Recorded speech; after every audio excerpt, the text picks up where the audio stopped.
Hello ವೀಕ್ಷಕರೇ, welcome back BB updates. Bigg Boss ಅವರು ಮತ್ತೊಂದು ಪ್ರೊಮೋ ಬಿಟ್ಟಿದ್ದಾರೆ. ಈ ಪ್ರೊಮೋದಲ್ಲಿ ಒಂಚೂರು ಬಿಸಿ ಬಿಸಿ ಇದೆ.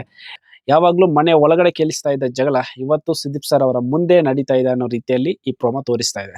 ಸೊ ಈ ಪ್ರೊಮೋದಲ್ಲಿ ಮುಖ್ಯ ಪಾತ್ರಧಾರಿಗಳು ಅಶ್ವಿನಿ ಮೇಡಮ್ ಅವರು, ಚೈತ್ರ, ರಜತ್, ಈ 3 ಜನರ ನಡುವೆ ನಡೀತಾ ಇರೋದು. ವಿಷಯ ಏನಪ್ಪಾ ಅಂದ್ರೆ, ಸುದೀಪ್ ಸರ್ ಅವ್ರು ಕೇಳ್ತಾರೆ ಹೇಗಿದೆ ಈ ವಾರದ ಕ್ಯಾಪ್ಟನ್ಸಿ ಅಂತ.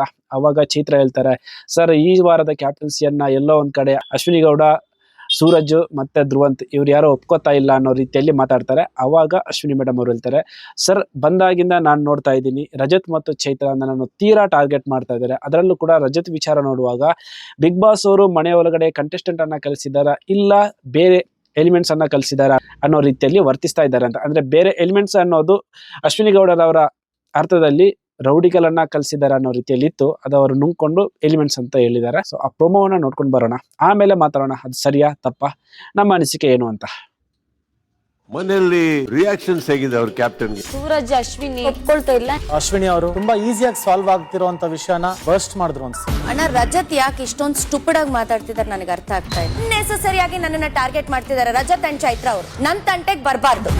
ಸುಬಿ ಆ ಮುದ್ಕಿ ನೋಡಿತೀನಿ ಕಣೋ, ಬಿಡಲ್ಲ ಕಣೋ. ಬಿಗ್ ಬಾಸ್ ಮನೆ ಒಳಗಡೆ ಕಂಟೆಸ್ಟೆಂಟ್ ನ ಕಳ್ಸಿದಾರ ಅಥವಾ ಬೇರೆ ಯಾವ್ದಾದ್ರು ಒಂದು ಎಲಿಮೆಂಟ್ ನ ಕಳ್ಸಿದಾರ? ಸೀಸನ್ 12ರಲ್ಲಿ ಯಾರು ಇವರಷ್ಟು ಕಳಪೆ ಇಲ್ಲ ಅಣ್ಣ. ನಾನು ಎದೆ ತಟ್ಕೊಂಡು ಹೇಳ್ತೀನಿ. ಎಸ್ ವೀಕ್ಷಕರೇ, ನೋಡಿದ್ದೀರಲ್ಲ ಯಾವ ರೀತಿ ಇದೆ ಪ್ರೊಮೋ ಅಂತ. ಸೊ ಒಂದು ಕಡೆ ಅಶ್ವಿನಿ ಮೇಡಮ್ ಅವರು ಹೇಳೋದು, ನಾನು ಮೊನ್ನೆಯಿಂದನೇ ಹೇಳಿದ್ದೀನಿ, ಬಿಗ್ ಬಾಸ್ ಅವರು ರಜತ್ ಮತ್ತು ಚೈತ್ರನನ್ನ ಕಳಿಸಿರೋದೇ ಅಶ್ವಿನಿ ಮೇಡಮ್ ಅವರನ್ನ ಟಾರ್ಗೆಟ್ ಮಾಡಿ ಅಂತ. ಅದು ಬಹುಶಃ ಸುದೀಪ್ ಸರ್ ಅವರಿಗೂ ಗೊತ್ತಿರುತ್ತೆ. ಗೊತ್ತಿದ್ದ ಮೇಲೂ ಅವರು ಯಾವ ರೀತಿ ಅದಕ್ಕೆ ಉತ್ತರ ಕೊಡ್ತಾರೆ, ಇಲ್ಲ ಯಾವ ರೀತಿ ಈ ಪಂಚಾಯತಿಕೆಯನ್ನ ಮುಗಿಸ್ತಾರೆ ಅನ್ನೋದು ನಾವು ಕಾದು ನೋಡ್ಬೇಕಿದೆ. ಯಾಕೆಂತ ಹೇಳಿದ್ರೆ ನೋಡೋರಿಗೆ ಎಲ್ರಿಗೂ ಅರ್ಥ ಆಗುತ್ತೆ, ರಜತ್ ಅವರು ಇಲ್ಲದ ಕಡೆಗೆಲ್ಲ ಹೋಗಿ ಅಶ್ವಿನಿ ಮೇಡಮ್ ಅವರನ್ನ ಟ್ರಿಗರ್ ಮಾಡ್ತಾನೆ ಇದ್ದಾರೆ. ಯಾಕಂತ ಹೇಳಿದ್ರೆ ಅವರು ಇವಾಗ ಕಳಪೆಗಾಗ್ಲಿ ಇಲ್ಲ ನಾಮಿನೇಷನ್ಗಾಗ್ಲಿ ತಂಬು ಕೆಳಗಡೆ ಇರೋದು ಯಾವುದಕ್ಕೂ ಹೆಸರು ಕೊಡುವಾಗ್ಲೂ ಕೂಡ ಅಶ್ವಿನಿ ಮೇಡಮ್ ಅವರನ್ನ ಕೊಟ್ಟಿದ್ದಾರೆ.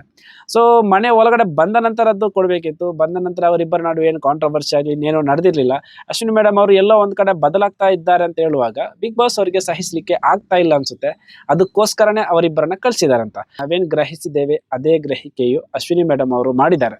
ಸೊ ಅದರಿಂದಾನೇ ಅಷ್ಟು ಧೈರ್ಯವಾಗಿ ಸುದೀಪ್ ಸರ್ ಅವರ ಮುಂದೆ ಬಿಗ್ ಬಾಸ್ ಅವರಿಗೆ ಪ್ರಶ್ನೆ ಮಾಡಿರೋದು. ಒಂದಂತೂ ಸತ್ಯ, ಬಿಗ್ ಬಾಸ್ ಮನೆಯಲ್ಲಿ ಆ ರೀತಿ ಪ್ರಶ್ನೆ ಮಾಡುವಂತಹ ಧೈರ್ಯ ಇರೋದು ಅದು ಅಶ್ವಿನಿ ಮೇಡಮ್ ಅವರಿಗೆ ಮಾತ್ರ. ಅದರಲ್ಲಿ ಎರಡು ಮಾತಿಲ್ಲ. ಯಾಕೆಂತ ಹೇಳಿದ್ರೆ ಸುದೀಪ್ ಸರ್ ಅವರ ಮುಂದೆನೆ ಬಿಗ್ ಬಾಸ್ ಅವರು ಈ ರೀತಿ ಒಂದು ಕಂಟೆಸ್ಟೆಂಟ್ಗಳನ್ನ ಕಳಿಸಿದ್ದಾರೆ ಅನ್ನೋ ಮಾತಾಡೋ ಧೈರ್ಯ ಬೇಕಂದ್ರೆ ಒಂಚೂರು ಗುಂಡಿಗೆ ಜಾಸ್ತಿನೇ ಬೇಕು ಅಂತ ಅನ್ಸುತ್ತೆ. ಸೊ ಅದು ಅಶ್ವಿನಿ ಮೇಡಮ್ ಅವ್ರಿಗಿದೆ. ನೋಡೋಣ, ಈ ವಿಚಾರದಲ್ಲಿ ನಂಗೂ ಅಶ್ವಿನಿ ಮೇಡಮ್ ಅವರು ಸರಿ ಇದ್ದಾರೆ ಅಂತ ಅನ್ಸುತ್ತೆ. ಚೈತ್ರ ಆಗ್ಲಿ ರಜತ್ ಆಗ್ಲಿ ನೆಸಿಟಿ ಇಲ್ಲದ ಕಡೆ ಎಲ್ಲ ಅವರನ್ನ ಎಳ್ಕೊಂಡು ಬಂದಿದ್ದಾರೆ ಅನ್ನೋದು ನನ್ನ ಊಹೆ, ನಾನು ಗಮನಿಸಿದಾಗೆ. ಈ ಬಗ್ಗೆ ನಿಮ್ಮ ಅಭಿಪ್ರಾಯ ಏನು ಅಂತ ನೀವು ತಿಳಿಸ್ಬೇಕು. ಇನ್ನು ನನ್ನ ಪ್ರಕಾರ ಕೆಲವೊಂದಿಷ್ಟು ಪ್ರಶ್ನೆಗಳು ಇವತ್ತು ಸುದೀಪ್ ಸರ್ ಅವರು ಕೇಳಬೇಕು ಮನೆ ಮಂದಿಗೆ. ಒಂದು ಮುಖ್ಯವಾಗಿ ರಕ್ಷಿತನ ವಿಚಾರದಲ್ಲಿ ಮನೆ ಮಂದಿ ನಡೆಸಿಕೊಳ್ಳುವ ರೀತಿ. ನಾನೀಗ ಮೊನ್ನೆ ಹೇಳಿದಾಗೆ, ಈಗ ಪಾತ್ರೆ ತೊಳೆಯೋದಾಗಿರ್ಲಿ, ಇನ್ನೊಂದಿಷ್ಟು ಮನೆ ಕೆಲಸ ವಿಚಾರವಾಗಿ, ಇಲ್ಲ ಸಪ್ಲೈಯರ್ ತರ ಟ್ರೀಟ್ ಮಾಡೋದು, ಕಸ ಮುಂತಾದ ವಿಚಾರಗಳನ್ನೆಲ್ಲ ಮನೆ ಮಂದಿಯವರು ರಕ್ಷಿತನ ಕೈಯಲ್ಲೇ ಮಾಡಿಸ್ಕೋತಾರೆ. ಎಲ್ಲವೂ ಓಕೆ. ಸೊ ಟಾಸ್ಕ್ ಅಂತ ಬಂದಾಗ, ಇಲ್ಲ ಕ್ಯಾಪ್ಟನ್ಶಿಪ್ ಅಂತ ಬಂದಾಗ, ಇಂತಹ ಕೆಲವೊಂದು ವಿಚಾರಗಳಲ್ಲಿ ಯಾಕೆ ರಕ್ಷಿತಾ ಶೆಟ್ಟಿಯನ್ನ ಕನ್ಸಿಡರ್ ಮಾಡಲ್ಲ? ಈಗ ಸ್ಪರ್ಧಿಗಳಂದ ಮೇಲೆ ಎಲ್ಲರೂ ಸ್ಪರ್ಧಿಗಳೇ. ಅಲ್ಲಿ ಮೇಲು ಕೀಳು, ಇಲ್ಲ ದೊಡ್ಡವರು ಚಿಕ್ಕವರು ಆ ರೀತಿ ಯಾವುದು ಇಲ್ವಲ್ಲ. ಈಗ ಮೊನ್ನೆ ಟಾಸ್ಕ್ ಅಲ್ಲಿ ಮಾಳೂರವರಿಂದಾಗಿ 2 ಪಾಯಿಂಟ್ ಸಿಕ್ಕಿದೆ.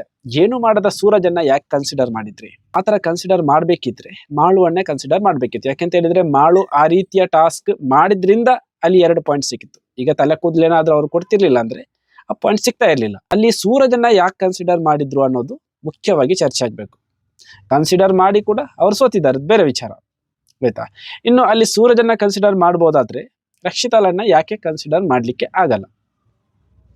ಕ್ವಶನ್ ಇದ್ದೇ ಇದೆಯಲ್ಲ. ಇವಾಗ ಇಷ್ಟು ವಾರಗಳಲ್ಲಿ ಯಾವುದೇ ಟಾಸ್ಕ್ ಆಗ್ಲಿ, ಯಾವುದೇ ವಿಚಾರವಾಗ್ಲಿ, ಟೀಮ್ ಅಂತ ಬಂದಾಗ, ಟಾಸ್ಕ್ ಅಂತ ಬಂದಾಗ ತನ್ನ 100% ಅನ್ನು ಕೊಟ್ಟು ಆಡಿದ ರಕ್ಷಿತಾ ಇವಾಗ ಹೇಗಾಗ್ತಾ ಇದ್ದಾರೆ ಅಂತ ಹೇಳಿದ್ರೆ, ಸೆಲೆಕ್ಟ್ ಅಂತ ಬರುವಾಗ ಅವರನ್ನ ಯಾರು ಕೂಡ ಸೆಲೆಕ್ಟ್ ಮಾಡಲ್ಲ. ಈವನ್ ರಜತ್ ಆಗ್ಲಿ, ಗಿಲ್ಲಿ ಆಗ್ಲಿ, ಯಾರಾದ್ರೂ ಅವರು ಉಳಿದ ನಂತರ ಈ ಟೀಮಿಗೆ ಅನ್ನೋ ರೀತಿಯಲ್ಲಿ ಆಗ್ತದೆ. ಈಗ ನಿಮ್ಗೊಂದು ಆಪ್ಷನ್ ಇದೆ, ನೀವು ಇಬ್ಬರನ್ನ ಸೆಲೆಕ್ಟ್ ಮಾಡ್ಬೇಕಂದ್ರೆ ರಕ್ಷಿತಾ ಇದ್ರೂ ಕೂಡ ಅಲ್ಲಿ ರಕ್ಷಿತಾನ ಸೆಲೆಕ್ಟ್ ಮಾಡಲ್ಲ.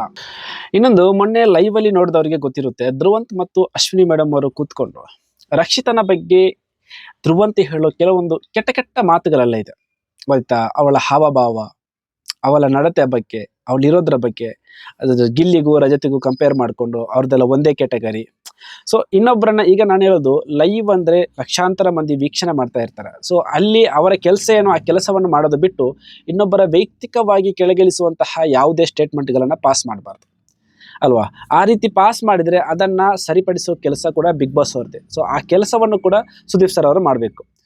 ಧ್ರುವಂತ್ ಅವರಿಗೆ ಒಂದು ಖಡಕ್ ಎಚ್ಚರಿಕೆ ಕೊಡಲಿ, ಇನ್ನೊಬ್ಬರ ವೈಯಕ್ತಿಕವಾಗಿ ಇನ್ನೊಬ್ಬರ ವ್ಯಕ್ತಿ ತೇಜೋವಧೆ ಮಾಡೋದಿದೆಯಲ್ಲ, ಆ ರೀತಿಯ ಸ್ಟೇಟ್ಮೆಂಟ್ಗಳನ್ನು ಪಾಸ್ ಮಾಡಬಾರ್ದು ಅಂತ. ಇವಾಗ ಧ್ರುವಂತಿಗೆ ಏನಾದರೂ ಹೇಳಿದರೆ ನಮಗೆ ಮನೆಯಲ್ಲಿ ಅಪ್ಪ ಇದ್ದಾರೆ, ಅಮ್ಮ ಇದ್ದಾರೆ, ಕುಟುಂಬಸ್ಥರಿದ್ದಾರೆ, ಇನ್ನೇನೋ ನಮ್ದೊಂದು ಲೆವೆಲ್ ಇದೆ, ಇನ್ನೊಬ್ಬರ ಬಗ್ಗೆ ಮಾತಾಡುವಾಗಲೂ ಕೂಡ ಆ ರೀತಿಯ ಆಲೋಚನೆ ಬೇಕಲ್ವಾ. ಈಗ ಮೊನ್ನೆ ಲೈವಲ್ಲಿ ವೀಕ್ಷಣೆ ಮಾಡಿದವರಿಗೆ ಗೊತ್ತಿರುತ್ತೆ, ಅಶ್ವಿನಿ ಮೇಡಮ್ ಮತ್ತು ಧ್ರುವಂತ್ ಅವರು ಕೂತ್ಕೊಂಡು ಮಾತುಕತೆ ನಡೀತಾ ಇರ್ತದೆ. ಆಗ ಧ್ರುವಂತ ಬಳಸುವ ಕೆಲವೊಂದು ಪದಗಳು, ಅವ್ರು ಹೇಳುವ ಕೆಲವೊಂದು ಸ್ಟೇಟ್ಮೆಂಟ್ಗಳೆಲ್ಲ ಉಂಟಲ್ಲ, ತುಂಬ ಚೀಪ್ ಅಂತ ಅನಿಸ್ಬಿಡ್ತಿದೆ. ಸೊ ಇಂತಹ ಮಾತುಕತೆ ಇವಾಗ ಮೊದಲೆಲ್ಲ ಲೈವ್ ಇರಲಿಲ್ಲ, ಎಪಿಸೋಡಲ್ಲಿ ಏನು ತೋರಿಸ್ತಾರೆ ಅದು ಮಾತ್ರ.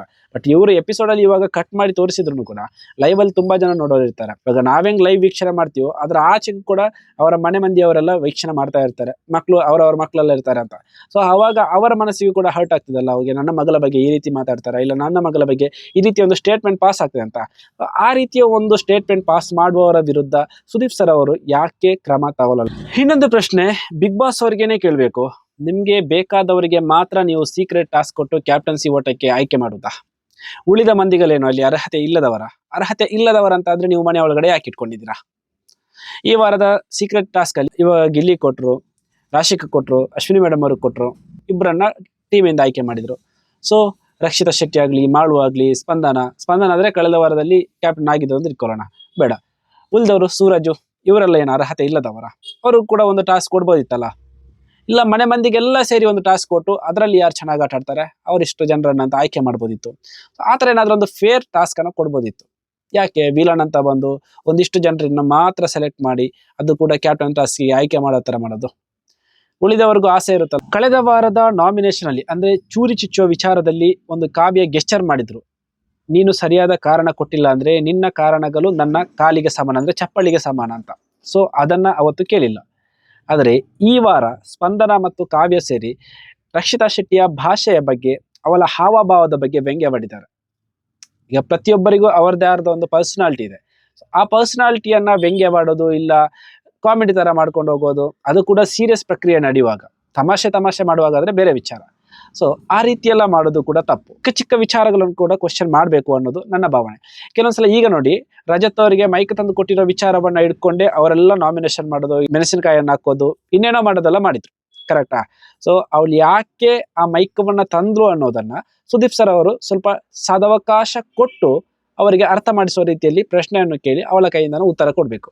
ಇನ್ ಕೇಸ್ ಅವಳೆಲ್ಲಾದ್ರೂ ಉತ್ತರ ಕೊಡ್ಲಿಕ್ಕೆ ಪರದಾಡಿದ್ರು, ಇಲ್ಲ ಉತ್ತರ ಕೊಡ್ಲಿಕ್ಕೆ ಅವಳಿಗೆ ಆಗಿಲ್ಲ ಅಂತಾದ್ರೆ, ರಾಶಿಕಾ ಮತ್ತು ರಕ್ಷಿತಾ ಶೆಟ್ಟಿ ಇರುವಾಗ ನಡೆದಿರುವಂತಹ ಒಂದು ಕಾನ್ವರ್ಸೇಷನ್ ಇದೆ, ಅಲ್ಲಿ ಅವಳು ಕರೆಕ್ಟಾಗಿ ಹೇಳ್ತಾರೆ ರಕ್ಷಿತಾ ಶೆಟ್ಟಿ, ನಾನು ಏನಕ್ಕೆ ತಂದೆ, ಚೈತ್ರನ್ ಅವರ ಕಿರಿಕಿರಿ ಕೇಳಲಿಕ್ಕೆ ಆಗದೆ ನಾನು ತಂದಿದ್ದು ಅಂತ. ಸೊ ಅದನ್ನು ಪ್ಲೇ ಮಾಡಿ, ಸೊ ಇದು ಅವರ ಉದ್ದೇಶ ಅನ್ನೋದನ್ನ ಅರ್ಥ ಮಾಡಿಸಿಕೊಡ್ಬೇಕು. ಯಾಕಂತ ಹೇಳಿದ್ರೆ ಅವರಿಗೆ ಭಾಷೆ ಸರಿಯಾಗಿ ಬರಲ್ಲ ರಕ್ಷಿತಾ ಶೆಟ್ಟಿಗೆ.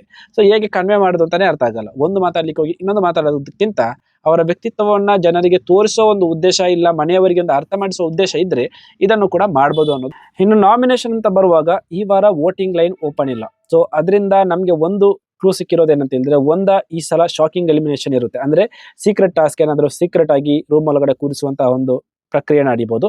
ಇಲ್ಲ ಅಂತ ಆದ್ರೆ ಈ ವಾರ ರಜತ್ ಮತ್ತು ಚೈತ್ರ ಹೊರಗಡೆ ಹೋಗ್ಬೋದು.